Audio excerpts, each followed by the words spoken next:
हो के मायूस न शाम से ढलते रहिए, जिंदगी भोर है सूरज सा निकलते रहिए। एक ही पांव पे ठहरोगे तो थक जाओगे, धीरे धीरे ही सही राह पे चलते रहिए। नमस्कार साथियों, मैं समीर, आप चाय और समीर मंच पर आपका स्वागत करता हूं। इस समय मैं सोहम हिमालयन सेंटर मसूरी से आपसे मुखातिब हूं और ये जो जगह है ये है डिविनिटी टी लाउंज। आज फिर आपसे कुछ कहने का मन है और जो चर्चा अब है वो गंभीर भी है, ध्यान देने की भी है।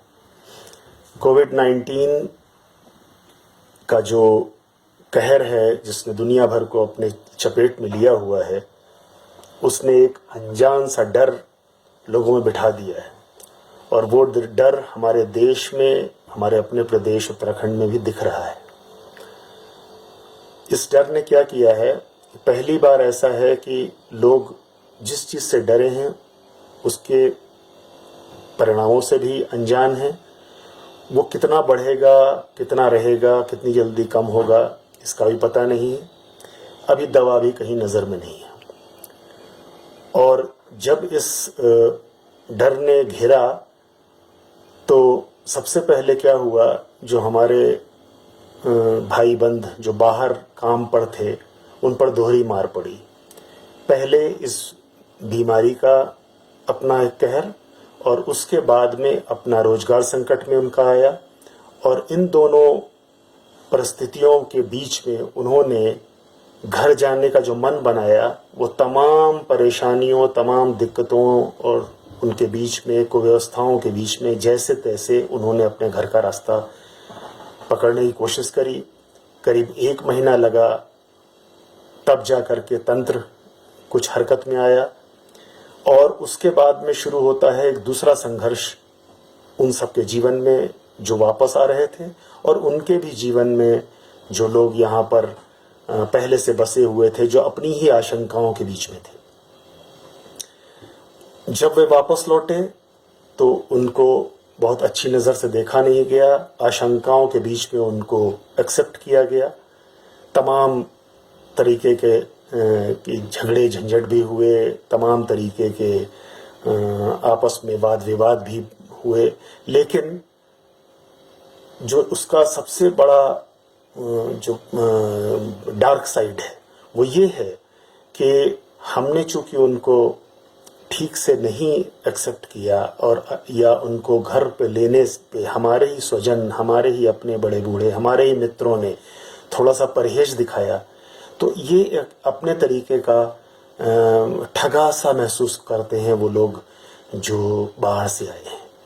ठगा सा महसूस यूँ करते हैं कि पहले उनको चोट दी उस जगह ने जिसको उन्होंने चुना था रोजगार के लिए और अपने सुनहरे भविष्य के लिए, और अब दोबारा वे लोग अजनबी जैसे दिख रहे हैं जिनके बीच में वो पैदा हुए, पले बढ़े और जहाँ से निकल के अभी गए हैं, जहाँ से उनका एक अपना मजबूत रिश्ता है। ऐसे में क्या हुआ कि जो बहिर्मुख हैं उनके अंदर एक परिवर्तन क्या दिखा, वे चिड़चिड़े हो रहे हैं, वो आक्रामक हो रहे हैं।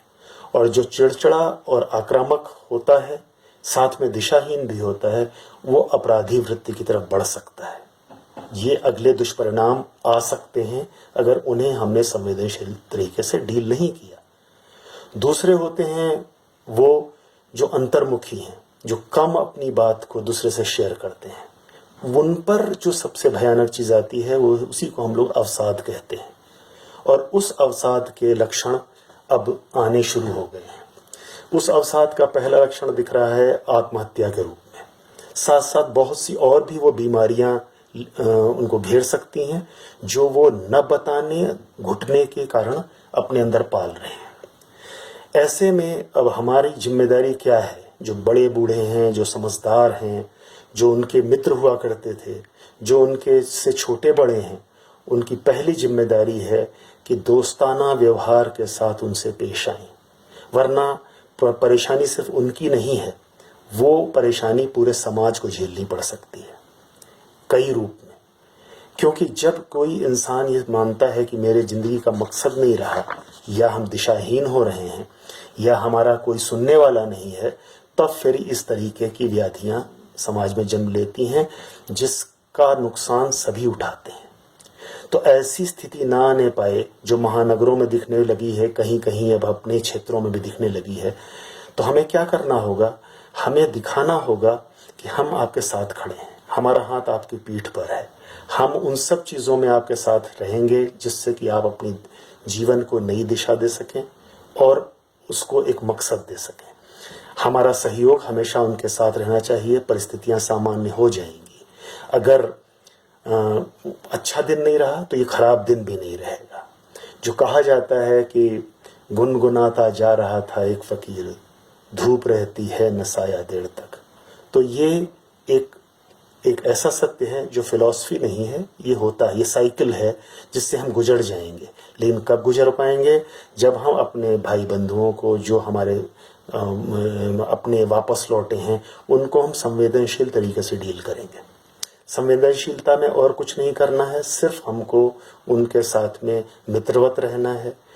उनकी जो परेशानी दिख रही है उसको एड्रेस करना है और उन्हें ये महसूस कराना है कि अभी भी कुछ नहीं खोया है। संघर्ष सबके जीवन में आता है, ये भी तुम्हारे जीवन में भी आया हुआ है, हम सब तुम्हारे साथ हैं। वो जो पीठ पे रखा गया हाथ है, जो संवाद है आपस में, ये बहुत सी चीज़ों का अपना एक इलाज है। इस बात को पे ध्यान दीजिए और इसे ही इम्प्लीमेंट करने की कोशिश करिए। तमाम परेशानियों से हम बच जाएंगे, वरना एक दूसरा चक्र शुरू हुआ। कोरोना का चक्र तो थोड़े दिन में खत्म हो जाएगा, पर जो समाज में जो लोगों के अंतस पर चोट लगेगी, उससे जो घाव उत्पन्न होगा, उसकी भरपाई बहुत मुश्किल है।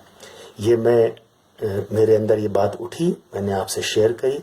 अभी हम लोग इन्हीं चीज़ों को सॉल्व करने के लिए आगे जो विशेषज्ञ हैं उनको आपके सामने लाएंगे। वो विशेषज्ञ कुछ व्यवहारिक सॉल्यूशंस देंगे कि किस तरीके से हर व्यक्ति जो वापस लौटा है वो कैसे अपने लिए एक कायदे का रोजगार ढूंढ सके, अपने परिवार को वो खुशियां दे सके जिसको खोजने वो महानगरों को गया था। धन्यवाद।